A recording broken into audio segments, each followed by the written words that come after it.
Estamos nuevamente acá reunidos para hablar de un tema muy importante que sé que va a ser muy útil para todos ustedes. Y quiero agradecerle a mi compañero y a mi amigo Reiner por estar acá. Quiero que sea el mismo que se presente. Cuéntame, Reiner, de tu vida, tu trayectoria, eh, cómo has llegado acá a Carpineta con nosotros. Gracias, Miguel. Bueno, yo egresé acá de Los Llanos en la Universidad Cooperativa en el año 2018. Luego me fui a la especialidad a la ciudad de Barranquilla, ya estudié en la Universidad Libre y egresé el año pasado. A su vez, terminando mi posgrado, hice otro posgrado que fue en epidemiología. Realmente mi trayectoria apenas está empezando, siéndote honesto. Eh, Simplemente pues regreso de nuevo con ganas de traerle algo de nuevo a mi región, ¿sí? Y acá estamos. Realmente llevo aproximadamente unos 10 meses trabajando acá en la parte clínica y en la parte de consulta externa. Mira que te lo voy a decir acá, aprovecho ese espacio para comentarte que conocemos hace pocos meses, digo yo pocos meses, menos de un año, pero hemos visto en ti toda esa inquietud y toda esa capacidad para tratar de forma correcta a tus pacientes. Y es por eso que me atreví a hacerte esta invitación y agradezco que estés acá con nosotros. Entonces, el tema que quiero que abordemos el día de hoy es un tema muy frecuente y es un tema eh, relevante por todo el impacto que tiene a nivel global. Y quiero que nos hables un poco de la alteración del control del colesterol. Háblame un poco del término médico, de la definición, cómo lo ves tú, cómo ves el problema. Bueno, prácticamente cuando hablamos del problema de colesterol nos referimos puntualmente a la dislipidemia. La dislipidemia es una enfermedad que se alteran los lípidos. Realmente los lípidos tienen muchas funciones en el cuerpo, como por ejemplo transportar hormonas, transportar medicamentos, transportar muchas sustancias que son normales para el funcionamiento humano.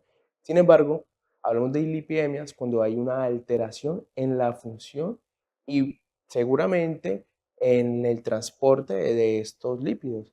Allí es cuando realmente ejerce un riesgo, pues, para el paciente. Puede ser un riesgo, en este caso, hablándolo puntualmente, un riesgo cardiovascular. Mira que ese punto que acabas de mencionar me parece súper relevante y es que si yo tengo un problema de colesterol y no me hago nada, o sea, yo no consulto, ¿qué sucede? ¿Y cuál es la probabilidad o la frecuencia de esta condición? Mira, curiosamente, como muchas de las enfermedades crónicas, 8 de cada 10 de enfermedades crónicas son enfermedades que no se manifiestan, no dan síntomas, son subclínicas. Es por eso que la lipidemia es una de ellas y cobra gran relevancia. De manera que la lipidemia no da síntomas y por ende, hoy por hoy se debe estudiar desde los 20 años de edad. De hecho, cuando hay una alteración de los lípidos, muchas veces, si hablamos de un componente genético, se encuentra desde el nacimiento. De manera que hoy por hoy en Colombia debemos tamizarla o hacer una búsqueda intencionada a partir de los 20 años. Bueno, yo tengo 20 años. ¿Con qué frecuencia me debo hacer yo este examen o esta revisión del colesterol? De acuerdo, todo depende. Entonces, si tú tienes un colesterol normal a los 20 años, el seguimiento se va a hacer cada 4 años.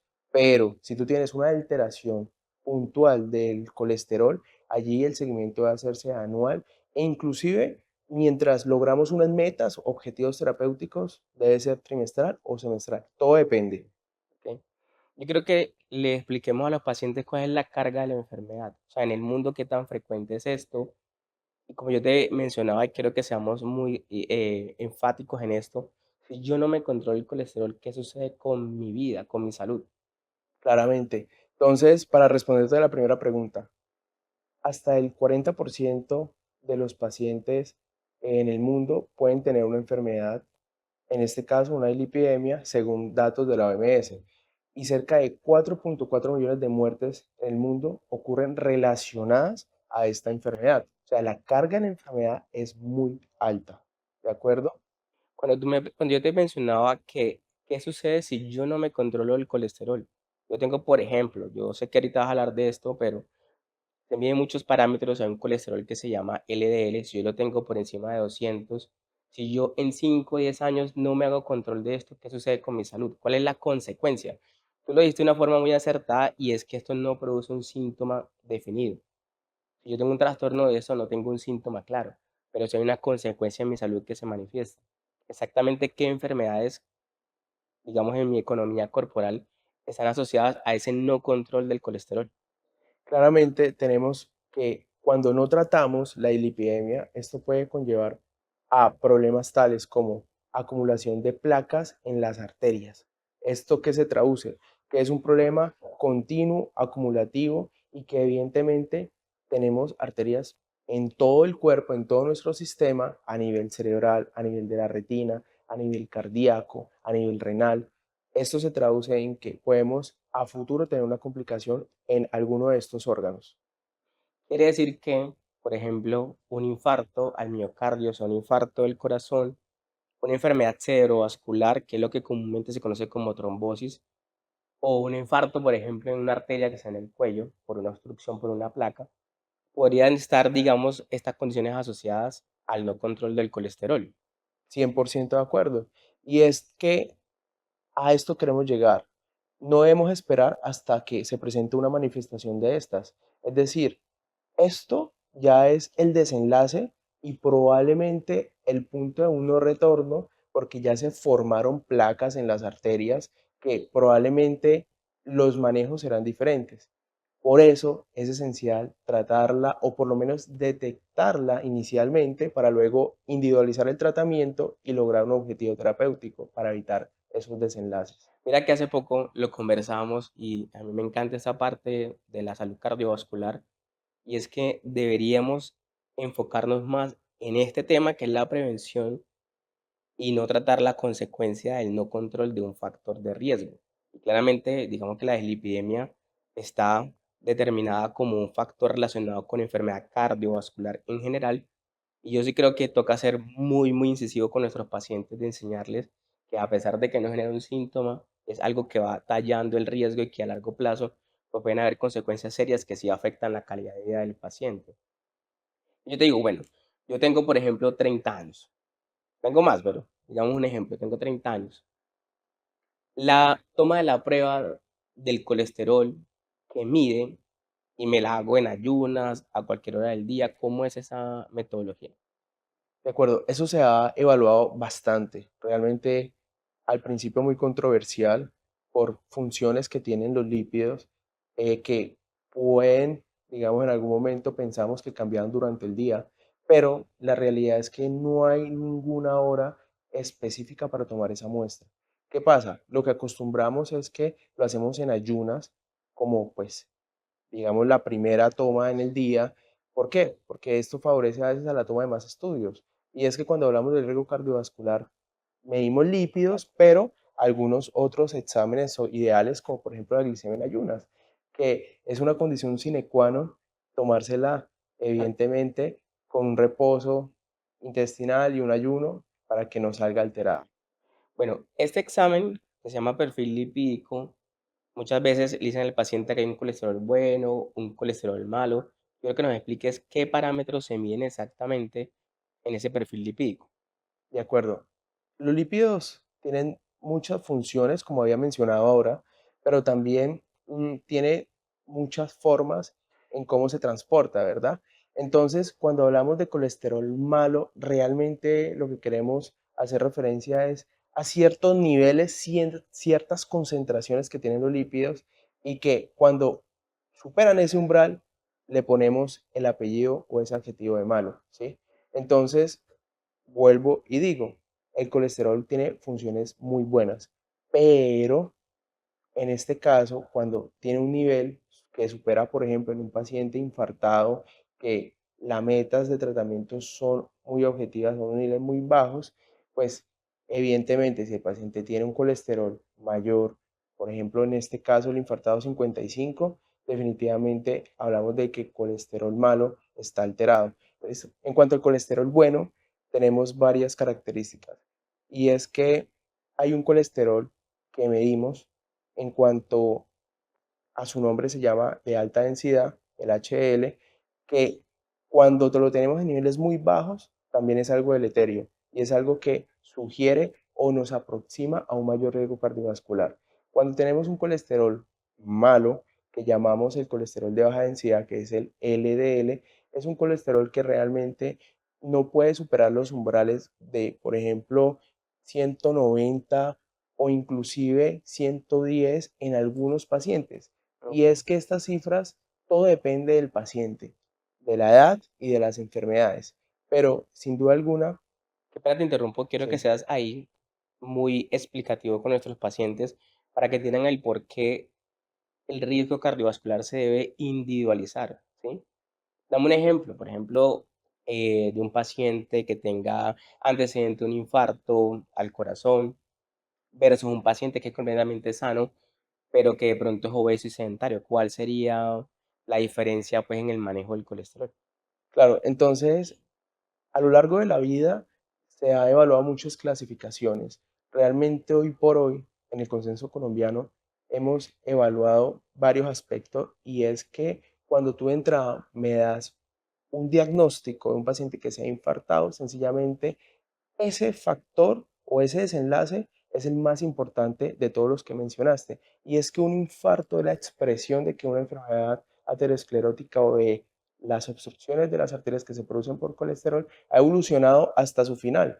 Ahí puntualmente ese paciente se beneficia de un tratamiento que se busque el descenso de colesterol por debajo de los 55 miligramos de decilitro.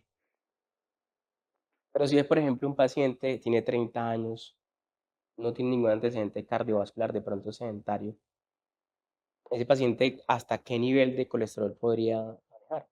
Listo. Entonces, fíjate que te mencioné las escalas, ¿sí? Y realmente ahí es donde tenemos que clasificar a ese paciente con unos datos muy específicos de cómo está el valor de su presión arterial, de que si ese paciente tiene enfermedades como por ejemplo factores que potencialicen el riesgo cardiovascular, enfermedades autoinmunes, enfermedades metabólicas adicionales, si el paciente tiene el hábito de fumar. Hay que llenarnos de muchos elementos para que reclasificar a ese paciente y así determinar el riesgo cardiovascular. Ok.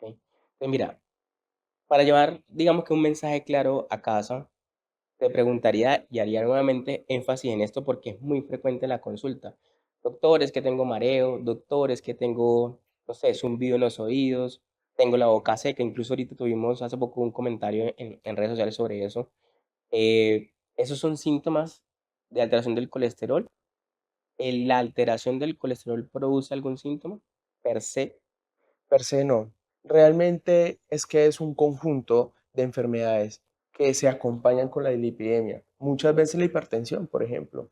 La hipertensión esencialmente, los síntomas que se pueden desarrollar con una presión muy elevada son esos, por ejemplo, el zumbido, y eso nos traduce, por ejemplo, la rigidez de las arterias, que probablemente es secundario a un colesterol elevado. Entonces, yo creo que evaluarlo puntualmente al tema del colesterol nos hace un llamado a que él no va solo, no es el principal protagonista. Y ahí es cuando de pronto las manifestaciones se hacen más floridas. Es que yo quiero ser muy claro con esto porque así tú te sientas bien, no tengas ningún síntoma, puede ser el colesterol alterado a cierto nivel que te ponga en riesgo en 5 o 10 años de una enfermedad cardiovascular. Así te sientas bien después de cierta edad y si tienes factores de riesgos, puede tener un problema de colesterol. Entonces la invitación es a que se chequeen y que se revisen su riesgo cardiovascular de forma periódica. Ahora, bueno, yo te digo, tenemos un paciente que ya se hizo el perfil lipídico, tiene una alteración del colesterol. ¿Cómo se enfoca el manejo de ese trastorno? ¿Cuál sería tu enfoque? Listo, entonces mira, es un manejo multidisciplinario realmente porque hablamos de que el paciente con dislipidemia tiene muchos factores de riesgo cardiovasculares o por lo menos factores que potencializan ese problema de la dislipidemia, ¿cierto? Entonces, ahí que podemos evaluar. Lo primero son los factores ambientales, ¿cierto? De manera que podemos encontrar que el paciente tiene un aumento de consumo de azúcares, grasas trans, un paciente sedentario, un paciente que no hace ejercicio, ¿sí? O inclusive, y algo que desestimamos en la consulta, y son los factores familiares, aquellos factores de riesgo que padres de esos pacientes han tenido eventos cardiovasculares de manera prematura, es decir, padres menores de 55 años y madres menores de 65 años. Entonces, todos estos factores debemos abordarlos de una manera integral, ¿sí? No solamente evaluamos un examen, porque un examen como el del colesterol nos abre una puerta de posibilidades en donde también podemos encontrar problemas como la resistencia a la insulina o tolerancia a carbohidratos. Podemos encontrar alteraciones metabólicas que también asocian a trastorno de lípidos, por ejemplo, trastorno tiroideos, que es algo muy común. Entonces, todo depende, hay que individualizar al paciente. Sí. Mira que es muy frecuente y yo quiero también invitar a la responsabilidad en el tratamiento de estas condiciones. Para un ejemplo, no sé, un vecino alguna vez me dijo, yo hice un examen, me salió alterado, fui a la farmacia, me mandaron un medicamento que se llama atorvastatina, por darte un nombre. Pero revisando de pronto el perfil lipídico, el colesterol, realmente, digamos que los niveles estaban en un nivel, por decir algo, que sugería cambios en el estilo de vida y que me parecía a mí más de pronto para el tratamiento con otro tipo digamos, de medicamento o una dosis diferente. Al punto que quiero llegar es que, como tú lo dijiste, esto debe ser individual, ¿sí? Y no todos los trastornos del colesterol se tratan de la misma forma, que hay diferentes medicamentos atorvastatina y que se debe tener, digamos, que una responsabilidad a la hora de hacer el análisis del tratamiento. Incluso, no sé, te iba a preguntar qué otras terapias existen aparte de esos medicamentos frecuentes que todo el mundo conoce que se llaman estatinas. Claramente. Y es que la medicina ha evolucionado. Ya no estamos hablando de una medicina como cuando pensamos que un tratamiento le servía a todas las personas. Ahora es una medicina personalizada, el tratamiento es individualizado. Ahí partimos de lo siguiente, y es que el prescribir un tratamiento para una estatina hay que pensarlo muy bien. Y pensarlo porque no todos los pacientes les sirve la misma dosis. Pensarlo porque no todos los pacientes se les puede iniciar una estatina. Hay que evaluar cómo está la función del hígado. Hay que evaluar cómo está ciertos aspectos que pueden interferir con el tema de la administración y la eficacia del tratamiento.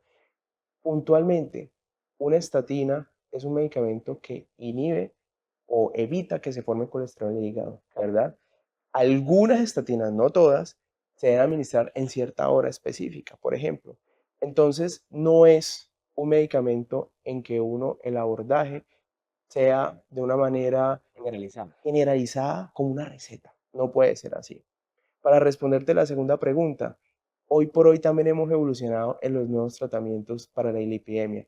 Y es que hemos pasado de ese medicamento que actúa también en el hígado, que inhibe la formación de colesterol, a otros que son terapias moleculares que inhiben también la formación de ese colesterol, ¿sí? Pero son tan importantes esas terapias que están reservadas para cierto grupo de pacientes y puntualmente son aquellos pacientes que presentan mayor riesgo cardiovascular, es decir, el que tuvo un infarto, pero se le sumó un evento cerebrovascular, se le sumó un daño renal, se le sumó una enfermedad en una arteria, en una extremidad, por ejemplo. Entonces, son terapias muy reservadas, necesarias, que hoy por hoy usamos en cierto grupo de pacientes. Ok. Particularmente, digamos, para enviar ya, yo creo que finalmente mensajes para la casa, ¿qué le dirías para que recuerden, ¿sí? A los pacientes o a las personas que están viendo este video? ¿Qué mensajes dirías tú ya puntuales con respecto a dislipidemia para mandar a la casa? El mensaje es el siguiente: si tú tienes más de 20 años, debes haberte realizado al menos en algún momento de tu vida un perfil lipídico. Si tienes más de 40 años, es imperativo el perfil lipídico, porque a partir de los 40 años hay que realizarse exámenes del riesgo cardiovascular. Y no estoy hablando solamente del perfil lipídico, sino adicionales, como por ejemplo un electrocardiograma, otras pruebas en donde evaluemos de manera integral ese riesgo cardiovascular.